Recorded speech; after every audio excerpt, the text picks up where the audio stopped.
के हजरात से का इस बहुत ही कम नोटिस पे आने के लिए बहुत बहुत शुक्रिया। आज मुल्क का, हमारे देश का, भारत का, इंडिया का क्या हाल है वो आप सब लोगों से छुपा नहीं है।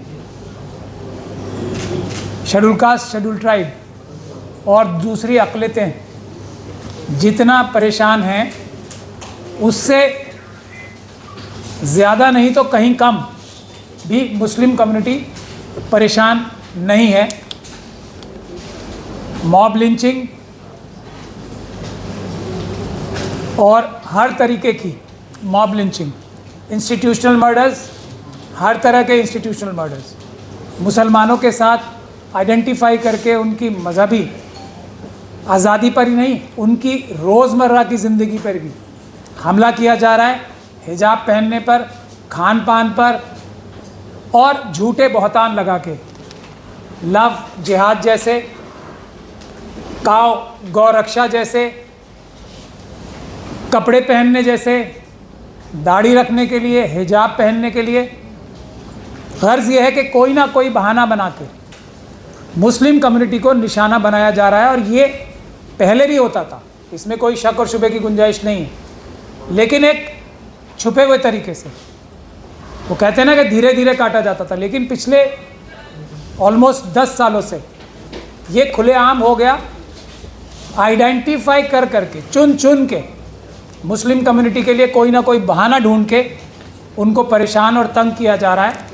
हालत ये हो गई है कि schedule caste, schedule tribe community से भी ज़्यादा मुसलमानों को दबाने की और उनके ऊपर जुल्म करने की कोशिश नहीं, अमल दरामद भी किया जा रहा है। और मुस्लिम कम्युनिटी के पास कोई SC/ST act, prevention of atrocities जैसा कोई केस भी नहीं। एक और एस्पेक्ट जो बहुत अहम है, आइडेंटिफाई करके मुस्लिम क़यादत को, इंटेलेक्चुअल्स को टारगेट किया जा रहा है और पूरी मुस्लिम कम्युनिटी को बुज़दिल बनाने की एक बहुत ही मुनज़्ज़म कोशिश की जा रही है, ताकि वो अपने हक़ूक़ की आवाज़ तक उठाने की कोशिश ना कर सके। ये बहुत ही मुनज़्ज़म तरीके से कोशिश हो रही है। उसके बारे में हम लोग पहले भी बता चुके हैं बहुत बार, इससे पहले भी आप लोग सब जानते ही हैं, क्योंकि आप लोग खुद इस परेशानी में मुब्तला हैं। प्रेस वालों को भी, वकीलों को भी, प्रोफेशनल्स को भी, सभी को आइडेंटिफाई कर करके झूठे मुकदमों में भी फंसाया जा रहा है। तो बहुत दिन से जब हालात हो रहे थे और कोई रोशनी की किरण नहीं नज़र आ रही थी, तो इसमें कोई शक नहीं है कि बहुत चंद उलेमा ऐसे बचे हैं आज जो पूरा जज्बा ईमानी, बहादुरी, जिसका पहला जिसकी शर्त है अल्लाह के अलावा किसी से ना डरना, पहली शर्त है। तो ऐसे बहुत मुट्ठी भर उलेमा हमारे बीच में रह गए और उलेमाओं ने कम से कम मुस्लिम कम्युनिटी को तो हमेशा से लीड किया है। और हम लोगों को आदत भी है कि उलेमा हजरात हमें क़यादत दें। लेकिन आज के हालात ऐसे हो गए कि उलेमा हजरात ख़ुद बैकफुट पर हैं या दीगर वजूहात से किनारा कशी कर रहे हैं, ख़तरा लेने से और सच को सच कहने से, हक़ को हक़ कहने से। इसका नतीजा क्या हुआ है कि सबसे पहले और सबसे ज़्यादा हम सब लोगों की इज़्ज़त, जैसे शेड्यूल कास्ट, शेड्यूल ट्राइब और OBC और दूसरी माइनॉरिटीज़ की इज़्ज़त मिट्टी में मिला के रखने का एक लंबा इतिहास है मनुवादियों का और RSS BJP का, वो अब कमोबेश मुसलमानों का भी हो गया है। तो मौलाना तौक़ीर रज़ा साहब एक उन मुट्ठी भर आलिमों में से एक हैं जिनकी पहली चीज़ तो इज़्ज़त, ना सिर्फ किसी भी मसलक की दीवार को या पर्दे को लांघ कर सब तरफ यूनिफॉर्म इज़्ज़त है, बल्कि उससे भी अहम बात यह है कि ये सच को सच, हक़ को हक़, चाहे वो कितना भी out of place, out of date या जो पूरा माहौल एक बना दिया गया है कि मुसलमान अपनी आवाज़ तक ना उठा सकें, आवाज़ उठाने की सोच भी ना सकें। तो ऐसे हालात में मौलाना तौक़ीर रज़ा एक ऐसी रोशनी की किरण है जो हक़ को हक़ कहने के लिए बिल्कुल भी लफ्ज़ों को चबा के बात नहीं करते, सीधे सीधे बोलते हैं और ब्लैक एंड वाइट में बोलते हैं, कोई ग्रे एरिया नहीं रखते। ऐसे ही लोगों की आज ज़रूरत है। तो मौलाना ने मुझे ये सब बातों पे बात भी की और ये तजवीज़ की कि हमें सिर्फ मुसलमानों को अपनी मुसलमानों की लड़ाई नहीं लड़नी है, बल्कि जो जज्बा ईमानी है हर एक मजलूम की आवाज़ उठानी है। लेकिन क्योंकि इस मुल्क की राजनीति का फलक्रम, केंद्र बिंदु directly indirectly, positively negatively Muslim community की ही कंधों पे या उनको शिकार बना के या उनके ज़रिए सारी राजनीति और सारे गंदे घिनौने काम हो रहे हैं। तो इसमें मौलाना ने ये मुझसे कहा और मैंने इनसे 100% एग्री किया कि इसमें सभी मजलूमों की हिफाजत करने के लिए जो हमारा दीनी और मजहबी फ़र्ज़ भी है और आइनी फ़र्ज़ भी है कि हम सभी मजलूमों की आवाज़ मुस्लिम कम्युनिटी उठाए। अपनी तो लड़ाई लड़े ही, अगर हम सब मजलूमों की लड़ाई लड़ेंगे तो मुस्लिम कम्युनिटी की भी लड़ाई ऑटोमेटिक हासिल हो जाएगी। तो इसीलिए हमारे लिए सबसे अहम चीज़ क्या है? इज़्ज़त और इंसाफ। तो ये जो मुस्लिम महापंचायत बुलाई जा रही है, आप लोगों ने देखा होगा मेरे पीछे, इसमें बहुत अहम बातें आपको नज़र आएंगी अगर आप गौर से देखें कि ये ऑर्गेनाइज कौन कर रहा है।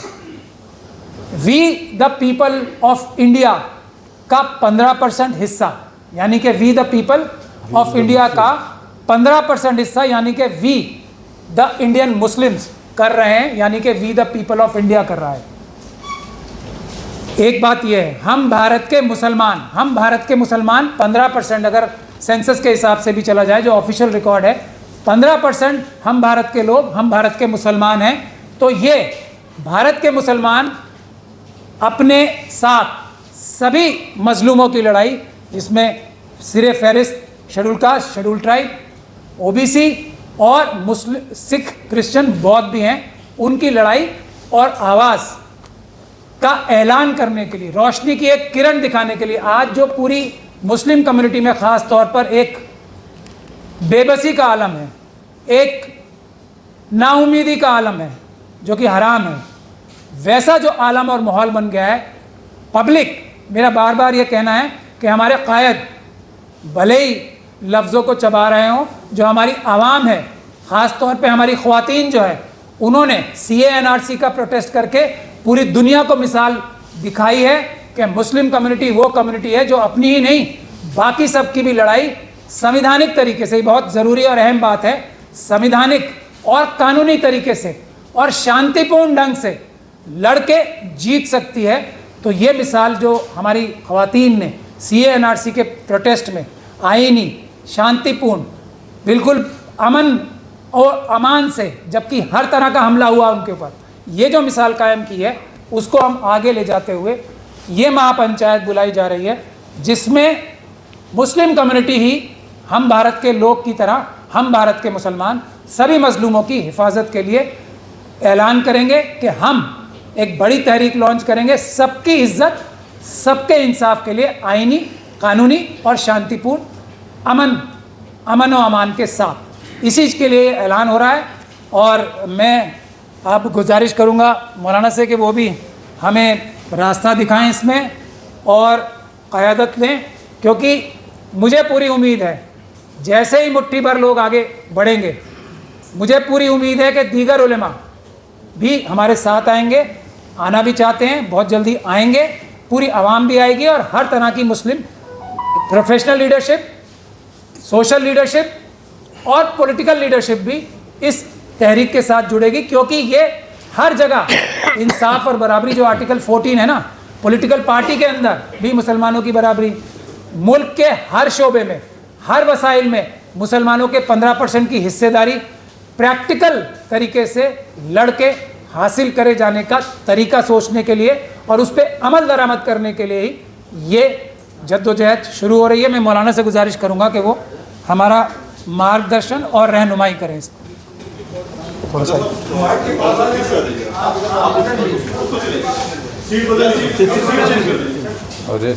सीट नहीं देनी चाहिए कभी भी, खराब ले।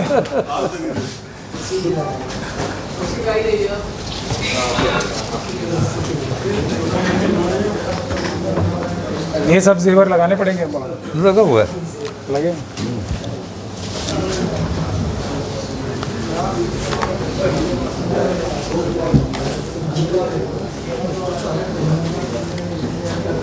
मैं समझता हूँ कि प्राचा साहब ने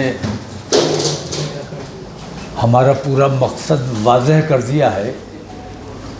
अब इसमें कहीं आप लोगों का कोई सवाल हो तो उसका जवाब दिया जा सकता है, बाकी प्रेस नोट दे दिया गया है और प्राचा साहब ने पूरी तफसील बयान कर दी है। सर, अगर आप सवाल की अगर बात करें तो पहला सवाल तो यही बनता है कि आपने जब कहा कि हम लेकर चलना चाहते हैं वी द इंडियन मुस्लिम्स, जमीयतों को, जमातों को, उनको साथ रखना है या नहीं रखना, इस पर भी स्पष्ट नहीं है। लाखों मुसलमान फिर यही सोच करके डिवाइड होगा, हम उनके साथ हैं, हम इनके साथ हैं। उसका क्लैरिफिकेशन नहीं, उनको साथ कैसे देंगे? इसमें कहीं किसी किस्म के शक व शुबे की गुंजाइश नहीं है।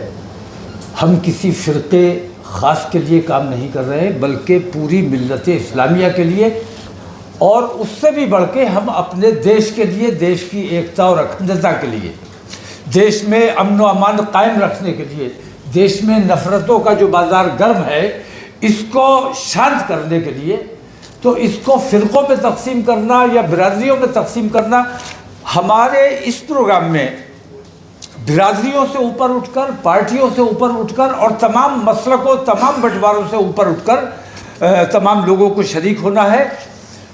और ख़ास तौर से मैं अपने ख़ास तौर से मुस्लिम भाइयों से ये कहना चाहूँगा कि इस प्रोग्राम में अपनी शनाख्त के साथ, क्योंकि आज मुल्क में हमारी शनाख्त ख़तरे में है, हमारी शनाख्त को मिटाने की कोशिश की जा रही है, तो इस प्रोग्राम में अपनी शनाख्त के साथ शरीक होना है और ये साबित करना है कि मुसलमान अपने देश से प्यार करता है, देश में अमन व अमान चाहता है, मुसलमान सब्र करने वाला है और मुसलमान ने अपने बच्चों का कत्ल, उनकी लिंचिंग, उनकी बेइज्जतियाँ, हमारे बेटियों को जो मुर्तद बनाया गया, काफिर बनाया गया, उनके साथ ज़्यादतियाँ की गई, ये तमाम तकलीफ़ें हम बर्दाश्त करते रहे, हमने कभी कोई रिएक्शन नहीं दिया है। हमें ये बताना है और उस दिन इंशाअल्लाह 29 तारीख को बरोज़ इतवार हमारे तमाम लोग पूरे शांति के साथ, अमन व अमान के साथ इस प्रोग्राम में शरीक होंगे और उसी तरह शांति के साथ वापस जाएंगे। किसी किस्म की कहीं कोई उनके साथ या उनकी तरफ से मुझे यकीन है कि कोई छेड़छाड़ नहीं की जाएगी। हज़रत, एक सवाल है, इसमें लिखा है आपने, आखिर भारत का मुसलमान कितना सब्र करे और कब तक सब्र करे, इसका क्या मतलब है? नहीं, वो सीमा पूछनी है हमें सरकार से, तमाम पार्टियों से, कि वो तमाम सेकुलर जमातों से हमारी ख़ास ये शिकायत है कि भारतीय जनता पार्टी से हमारी ज़ाती कोई दुश्मनी नहीं है। हमारी जो कुछ भी उनसे नाराज़गी है वो इस वजह से है कि हम सेकुलरिज्म में यकीन रखने वाले या सेकुलरिज्म का ढोंग करने वाले जो लोग हैं, हम उनका साथ देते हैं। भारतीय जनता पार्टी के 10 साल हमारे सामने मौजूद हैं और यूपीए के 10 साल हमारे सामने मौजूद हैं। इन दोनों में मुवाजना कीजिए कि किन 10 सालों में मुसलमानों का ज़्यादा नुकसान हुआ और किन 10 सालों में मुल्क का ज़्यादा नुकसान हुआ। ये अगर गौर करने, आम हिंदू अगर इस चीज़ पर गौर करेगा तो उसको ये अंदाज़ा हो जाएगा कि मुसलमान को नुकसान पहुंचाने के लिए बराह रास्त हमारे मुल्क को नुकसान पहुंचाने से ये लोग गुरेज नहीं कर रहे। वो तमाम लोग, मैं अपने हिंदू भाइयों से ख़ास तौर से ये सवाल करता हूँ कि वो लोग जो मुसलमानों के ख़िलाफ़ मुहिम चलाते हैं, मुसलमान का कत्ल करते हैं, जैसे चेतन कुमार, चेतन सिंह, उसने मुसलमानों से क्या नाराज़गी थी, क्या उसका किसी ने बिगाड़ा था, उसने कत्ल किया, अपने एक साथी का भी कत्ल कर दिया। मैं कहता हूँ तीन मुसलमान मारने के लिए तूने अपने ख़ानदान का, अपने पूरे परिवार का और अपने एक साथी के पूरे परिवार का सत्यानाश करने का काम किया, तो उसने हमारा कितना नुकसान किया और अपना कितना नुकसान किया, ये मैं कहना चाहता हूँ। हमारी जो बेटियों को ले जाते हैं बहलाकर बहकाकर और वो संगठन जिन्होंने ये ऐलान किया है कि मुसलमानों की बेटियों को लेकर आओ, तुम्हें 2 लाख रुपए इनाम दिया जाएगा, तुम्हें नौकरी दी जाएगी, तुम्हें मकान दिया जाएगा। मैं ये पूछता हूं कि अगर मुसलमान की लड़कियां वो लोग लेकर जाएंगे तो हिंदुओं की लड़कियां कहां जाएंगी, कौन लेकर जाएगा? तो वो अपने समाज का ज्यादा नुकसान कर रहे हैं, मेरे समाज का कम नुकसान कर रहे हैं। मैं तो ये चाहता हूं कि जो ईमान के कमजोर लोग हैं मुसलमान, जिनका ईमान कमजोर है, जो पैसे के लिए अपना ईमान दे सकते हैं या शादी के लिए या किसी भी वजह से अपना ईमान दे सकते हैं, मैं तो चाहता हूं कि वो मुझे छोड़कर चले जाए।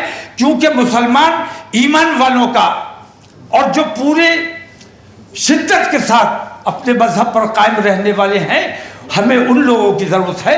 कौड़ियों में अपना ईमान बेचने वाले तो जो खरीद रहे हैं, असल में वो हमारे हिंदू समाज का कितना नुकसान कर रहे हैं, ये हिंदू समाज के सोचने की बात है। माननीय प्रधानमंत्री नरेंद्र मोदी, हमारे देश के प्रधानमंत्री, मैं एक छोटी सी मिसाल आपको देता हूं कि यूपीए सरकार में हमें हज सब्सिडी दी जाती थी और भारतीय जनता पार्टी ये इल्जाम लगाया करती थी कि तुष्टीकरण हो रहा है।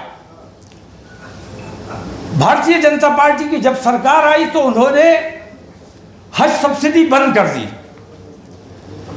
हमें पहले अंदाजा नहीं था, लेकिन जब हज सब्सिडी बंद की गई और उस बंद होने की वजह से एयर इंडिया इतने खसारे में चला गया कि बिलाखिर उसे बेचना पड़ा। मैं कहना यह चाहता हूं कि हज सब्सिडी हमें कांग्रेस के ज़माने में कभी नहीं मिली। वो सारी सब्सिडी जाती थी एयर इंडिया को और हाजियों के पैसे से हमारे देश की एयरलाइन चल रही थी। और वो हाजियों का पैसा जब रोका गया और एयर इंडिया को मिलना बंद हो गया तो एयर इंडिया इतने खसारे में गई कि बिलाखिर उसे बेचना पड़ा। तो देखने की बात यह है कि मुसलमानों के साथ कौन धोखा कर रहा है और अपने देश को कमजोर और खोखला करने का काम कौन कर रहा है। हमारे देश का बांग्लादेश हमारे देश का पोता है, बेटे का बेटा है, उसकी भी अपनी एयरलाइन है। लेकिन हमारे भारतवर्ष जो दुनिया की बड़ी शक्तियों में शामिल होने जा रहा है, भारतवर्ष की आज अपनी कोई एयरलाइन नहीं है। इससे बड़ा दुर्भाग्य क्या हो सकता है? तो इन तमाम चीज़ों पर हम तमाम मुसलमान जमा होकर अपने हिंदू भाइयों से ये पूछना चाहते हैं कि आखिर हमसे खता क्या हुई है, हमने देश का कब नुकसान किया है, हम देश के कब काम में नहीं आए हैं, हमने देश के लिए कब जान देने से अपने आप को बचाया है, परहेज किया है। आखिर हमसे नफरत की वजह क्या है? अगर नफरत की वजह सिर्फ वोट है तो गौर करने की बात यह है हिंदू समाज के लिए कि नरेंद्र मोदी ने जितना देश का नुकसान किया है उतना हमारे देश का नुकसान न अंग्रेजों ने किया न किसी और ताकत ने किया। और जितना मुसलमानों का नुकसान कांग्रेस ने किया है, भारतीय जनता पार्टी 10 साल और सरकार चलाए तब भी इतना मुसलमानों का नुकसान नहीं कर सकती।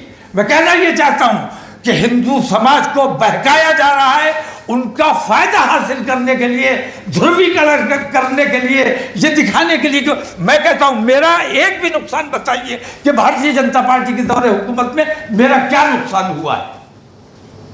और 1000 मैं वो नुकसान बताऊंगा जो नरेंद्र मोदी ने हमारे देश का किया है। हिंदू समाज को यह सोचना है कि वो देश से प्रेम करते हैं या नरेंद्र मोदी जैसे देश के गद्दारों से प्यार करते हैं। मैं नरेंद्र मोदी को देश का गद्दार इस माने में कह रहा हूं कि उन्होंने देश को खोखला करने का काम किया है, देश को बेचने का काम किया है, देश को नुकसान पहुंचाने का काम किया है। हिंदू समाज तक मैं अपनी ये बात पहुंचाना चाहता हूं कि हम देश के साथ थे, देश के साथ हैं और इंशाअल्लाह देश के साथ रहेंगे। देश को नुकसान पहुंचाने का जो काम करता है हम उसका साथ किसी कीमत पर नहीं देंगे, किसी हालत में नहीं देंगे। जी ये क्या इलेक्शन से पहले वन बाई वन करने तो ज्यादा अच्छा होगा। ये क्या ये आपका वार्निंग है इलेक्शन से पहले? नहीं, मेरे इस प्रोग्राम का सियासत से कोई ताल्लुक नहीं है, ना सियासत की उसमें बात की जाएगी।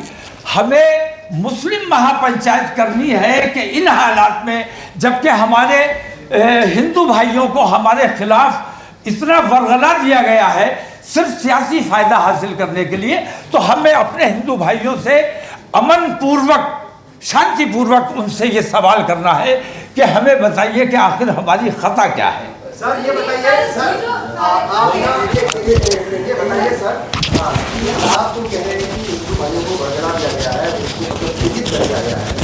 जिस एरिया के साथ आप बात कर रहे हैं, देश के प्राइम मिनिस्टर को बता रहे हैं, वहाँ तो प्यार का मतलब किसी नफरत को तो नफरत से खत्म नहीं कर सकते ना, गुस्से को गुस्से से खत्म नहीं कर सकते।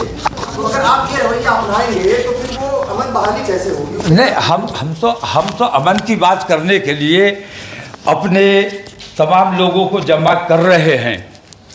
और मैं एक बात वाज़ेह कर देना चाहता हूँ ख़ास तौर से कि असल में मुसलमान निशाना नहीं है, चूँकि मुसलमान हिंदुस्तान की सबसे बड़ी, हिंदू समाज के बाद सबसे बड़ी तादाद है,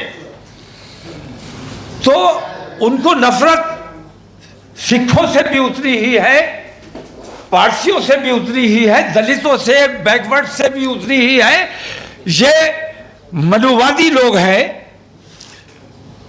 मैं ये कहता हूं कि मुसलमानों का उन्होंने टारगेट इसलिए किया हुआ है कि जिस दिन मुसलमान थक गया, अपनी लड़ाई हार गया या अपनी लड़ाई में कमज़ोर हो गया, तब दलितों को निशाना बनाया जाएगा और बाकी माइनॉरिटीज़ को निशाना बनाया जाएगा।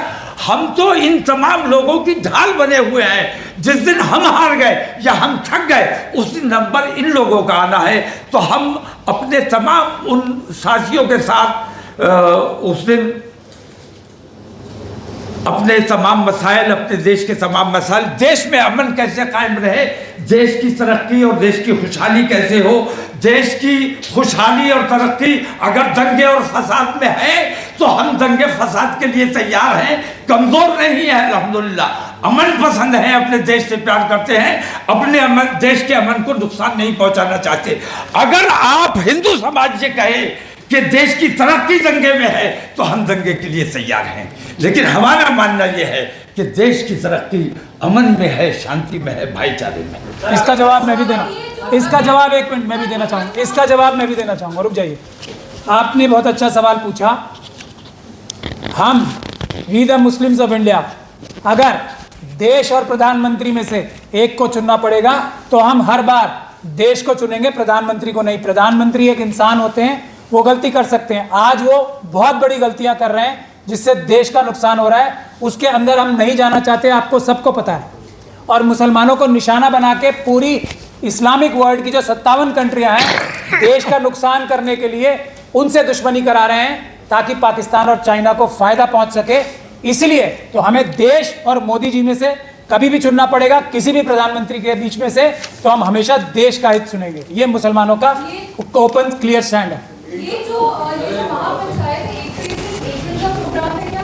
हाँ, एक दिन का। उम्मीद है कहाँ से? और दूसरी चीज़ है कि बहुत सारे सिविल सोसाइटी ऑर्गेनाइजेशन भी हैं जिन्होंने आगे आकर के बोला है कि आने वाले चुनावों में कॉल देंगे लोकसभा चुनाव में बीजेपी को डिफीट करने के लिए। क्या इस तरह का भी कोई डिस्कशन या विचार है या उस दिन होने की? नहीं, हमारा ये प्रोग्राम कतई गैर सियासी है। इसे समाजी कह सकते हैं, मुल्की कह सकते हैं। मुल्क के अमन व अमान की बात करनी है, सियासत की इसमें किसी किस्म की गुफ्तगू नहीं की जाएगी, न कोई सियासी फैसला किया जाएगा। सियासत की बात चुनाव के वक्त होगी। अभी चुनाव में थोड़ा समय है। अभी हम ये चाहते हैं कि चुनावों से पहले वो जो नफ़रतें इतनी बढ़ी हुई हैं, उन नफ़रतों को किसी सूरत से कम करने का काम किया जाए ताकि अच्छी सरकार आने वाले वक्त में चुनी जा सके। हजरत, मेरा सवाल आपसे है, 31 जुलाई को नूह की हिंसा हुई। नूह हिंसा के बाद एक राष्ट्रीय अल्पसंख्यक आयोग ने वहाँ पर विजिट किया। विजिट करने के बाद आपकी कॉन्फ्रेंस से थोड़ी देर पहले उन्होंने अपनी रिपोर्ट दी। उनके हिसाब से जो नूह दंगा हुआ उसमें उसको कराने के लिए बाहरी लोग जिम्मेदार थे, पॉइंट नंबर 1। पॉइंट नंबर 2, जो दंगा हुआ वो सारा का सारा सोशल मीडिया की भड़काऊ पोस्ट की वजह से हुआ, नंबर 2। और तीसरा जो है कि वो ऑर्गेनाइज्ड क्राइम नहीं था। ये 3 दलीलें माइनॉरिटी कमीशन ने दी है। मैं आपसे जानना चाहता हूँ आपकी रायशुमारी क्या है, नूह दंगा क्यों हुआ, उसके पीछे कौन था? नूह दंगा क्यों हुआ, उसके पीछे कौन था, और इस किस्म के बहुत से दंगे हुए हैं। उनके पीछे कौन है, मणिपुर के पीछे कौन है, मणिपुर की जिम्मेदारी कौन नहीं ले रहा है, कौन नहीं बोल रहा है। मैंने पहले भी कहा है, आज फिर कह रहा हूँ कि हमारे देश के प्रधानमंत्री बिल्कुल महाभारत के ज़माने के राजा बन के बैठे हुए हैं, धृतराष्ट्र की भूमिका निभा रहे हैं, अपना और पराया देख रहे हैं। ये भूमिका जो धृतराष्ट्र की उन्होंने इख्तियार की हुई है, इस भूमिका से उन्हें बाहर निकलना पड़ेगा। कतई तौर पर उनके अलावा कोई दूसरा जिम्मेदार है ही नहीं। इन तमाम दंगों के पीछे, तमाम फसादात के पीछे अगर कोई शख्स है तो वो नरेंद्र मोदी है, कोई दूसरा शख्स नहीं है। देखिए, एक मिनट, इसका जवाब मैं भी दूंगा। दो कॉन्ट्राडिक्टरी बातें माइनॉरिटी कमीशन की रिपोर्ट के बारे में मैंने अभी आपसे सुना। बाहर के लोगों ने किया और ऑर्गेनाइज नहीं था। इसी में आपको पता लग रहा है ना कि ये माइनॉरिटी कमीशन भी सीबीआई की तरह केस्ड पैरेट है, इंसाफ की बात नहीं कर रही। बाहर के लोग थे तो वो ऑर्गेनाइज्ड ही थे ना। और बाहर के लोग कौन गए थे? बजरंग दल के कार्यकर्ता। सर, एक सवाल है मेरा कि आप प्रधानमंत्री मणिपुर का जिक्र कर रहे थे। प्रधानमंत्री मणिपुर पर बहुत दिनों के बाद जिक्र करते हैं, लेकिन जब फलस्तीन इजराइल का मामला आता है तो 24 घंटे के अंदर बयान आ जाता है। आप क्या समझते हैं इस टाइम को लेकर, फलस्तीन और इजराइल? नहीं, देखिए, सीधी बात है कि जालिम हमेशा जालिम के साथ खड़ा होगा, मजलूम के साथ कभी खड़ा नहीं होगा। और हर वो काम जिससे मुसलमानों की दिल आज़ारी हो सकती है, नरेंद्र मोदी अपना फ़र्ज़ जानते हैं वो काम करने के लिए। उन्हें एहसास था कि हम इजराइल के साथ अगर खड़े होंगे, इजराइल का आतंकवाद कभी उन्हें नज़र नहीं आया, लेकिन मजलूम ने अगर कहीं रिएक्शन दे दिया, जवाब दे दिया, तो वो आतंकवादी हो गया। असल आतंकवादी अगर कोई है तो वो इजराइल है, और असल में जो मजलूम है वो फिलिस्तीनी अवाम, छोटे छोटे बच्चों को, औरतों को गड्ढे में डालकर, टायर जलाकर उन जिंदा जलाने का काम किया गया है। ये आतंकवाद न नरेंद्र मोदी को नजर आया, न उनके तमाम ग्रुप को नजर आया। ये तमाम के तमाम जालिम हैं और जालिम का साथ हमेशा जालिम देता है। लेकिन आपने कहा ये प्रोग्राम नॉन पॉलिटिकल है, लेकिन जो मुस्लिम पॉलिटिकल लोग हैं वो आपका प्लेटफॉर्म साझा करना चाहते हैं, मुस्लिम रहनुमा अगर हैं वो आपका प्लेटफॉर्म साझा करना चाहते हैं, उनके लिए ओपन इन्विटेशन है या उनके लिए भी पाबंदी? नहीं, पाबंदी किसी के लिए नहीं है। मैंने कहा कि तमाम बिरादरियों से, तमाम मसलकों से और तमाम पार्टियों से ऊपर उठकर कलमे की बुनियाद पर, कलमे के शामियाने के नीचे जमा होना है। अगर अपने आप को अमन पसंद और सच्चा देश प्रेमी समझकर आना चाहे तो किसी भी पार्टी का हो, उसका स्वागत है। लेकिन हमारे मंच पर किसी किस्म की सियासी गुफ्तगू नहीं की जाएगी, किसी पार्टी की हिमायत या मुखालफत नहीं की जाएगी। सवाल ये है कि जिस तरह आपने अभी कहा कि मजलूम है फिलिस्तीन के लोग, तो यही बात AMU यूनिवर्सिटी में कह दी गई और उन छात्रों पर मुकदमा दर्ज हो गया जो फिलिस्तीन के फेवर की बात कर रहे हैं। PM ने कहा कि ये टेररिस्ट हमला था। AMU के बच्चों पर जो मुकदमा किया गया है, मैं समझता हूँ जुल्म है, ज़्यादती है। उन पर से मुकदमा वापस लिया जाना चाहिए, मैं मांग करता हूँ, क्योंकि हमारा देश आज़ाद देश है और हमें बोलने की आज़ादी है, हमें अपनी बात रखने की आज़ादी है। मानना ना मानना तुम्हारा काम है, लेकिन हमारी ज़बान पर पाबंदी नहीं लगाई जा सकती। और उन बच्चों ने अपनी तकलीफ का इजहार अगर किया है तो उन पर मुकदमा कैसे कर दिया गया? अगर मुकदमा करना है तो ऐसे नफरतें फैलाने वाले कितने लोग हैं जिनके ऑडियोज और वीडियो जारी होते हैं रोजाना, उन पर मुकदमा क्यों नहीं किया जाता? पुलिस और कोर्ट सबका संज्ञान क्यों नहीं लेता? सिर्फ मुसलमानों पर ही क्यों संज्ञान लिया जाता है? एक मिनट, देश के साथ नहीं है, देश इजराइल के साथ, प्रधानमंत्री इजराइल के साथ है और मुसलमान फलस्तीन के साथ है। मुसलमान मजलूम के साथ है। मुसलमान अपने देश से प्यार करता है और वो लोग अपने देश की, अपनी ज़मीन की लड़ाई लड़ रहे हैं जिनको आतंकवादी कहा जा रहा है। अगर हम अपने देश के लिए कुर्बानी देते हैं, जैसे हमारे शहीदों ने कितने मुल्क को आज़ाद कराने के लिए कितनी लड़ाइयाँ लड़ी, शहीद हुए, उन तमाम को अगर आतंकवादी कहा जा सकता है तो फिलिस्तीनियों को आतंकवादी कहा जाना चाहिए। और अगर वो जंगे आज़ादी के सिपाही हमारे वो आतंकवादी नहीं थे तो फिलिस्तीन के लोग भी आतंकवादी नहीं हैं।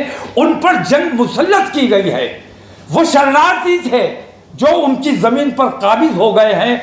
ऐसे नाजायज़ कब्जेदार को पूरी दुनिया के तमाम मुल्कों को ये चाहिए, यूएनओ को चाहिए कि वहाँ से बेदखल इजराइल को किया जाना चाहिए। हमास के बारे में क्या सोचते हैं आप?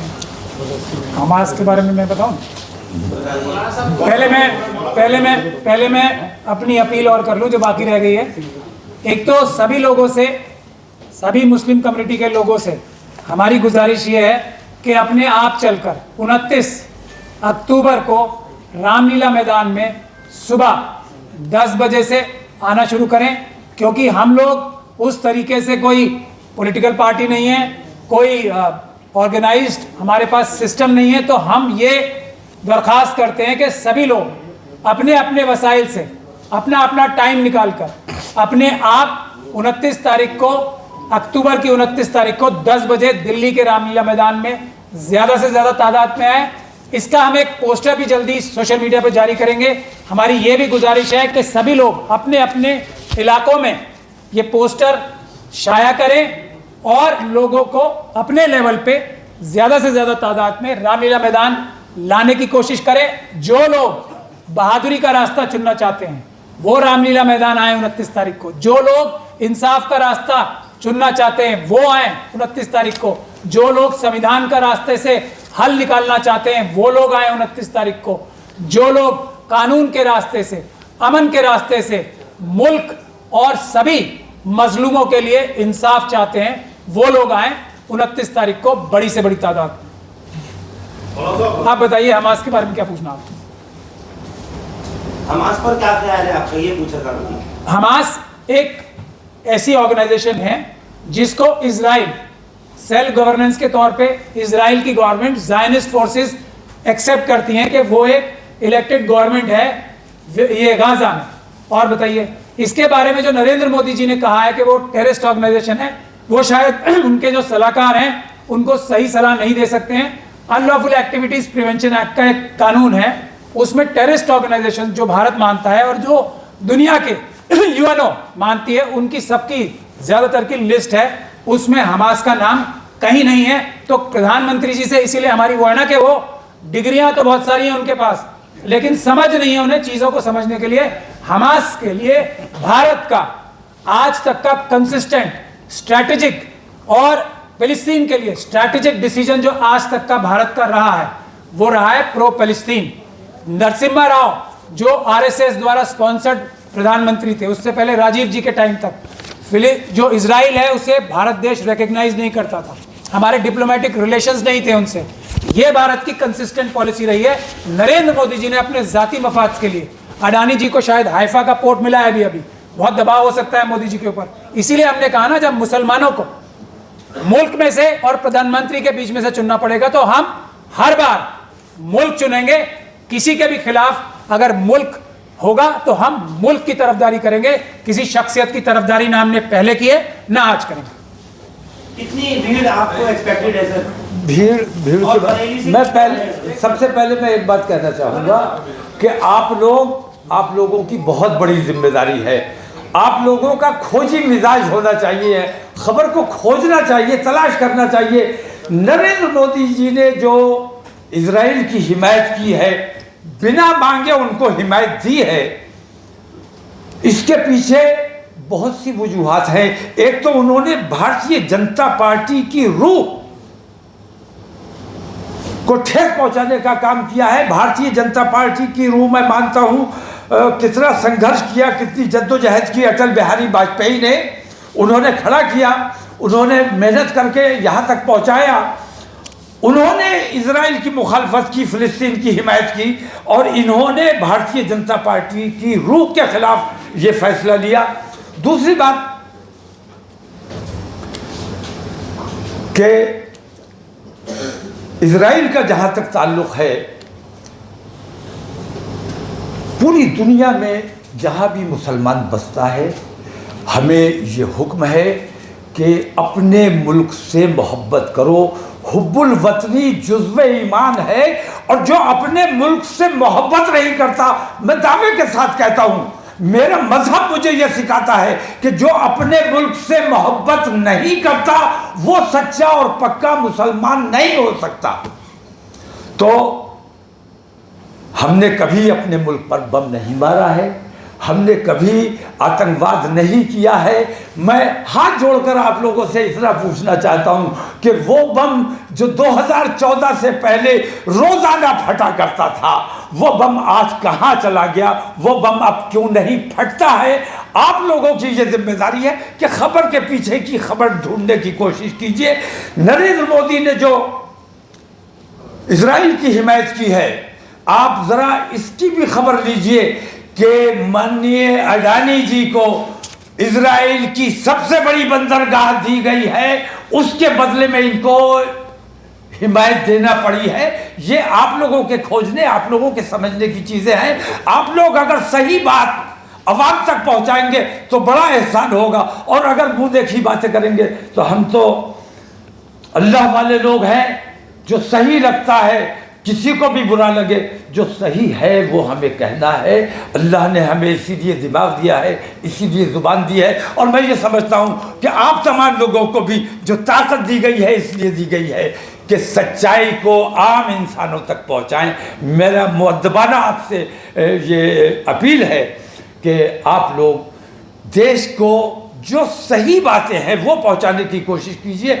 और मैं अपने हिंदू भाइयों से सवाल करता हूं कि मुझसे कहीं कोई शिकायत है, मेरे समाज से कहीं कोई शिकायत है, मैं तैयार हूं बात करने के लिए, लेकिन मुझसे नफरत किस वजह से है मुझे वो वजह बता दो, मैं वो वजह ख़त्म करने की कोशिश करना चाहता हूं। बहुत शुक्रिया।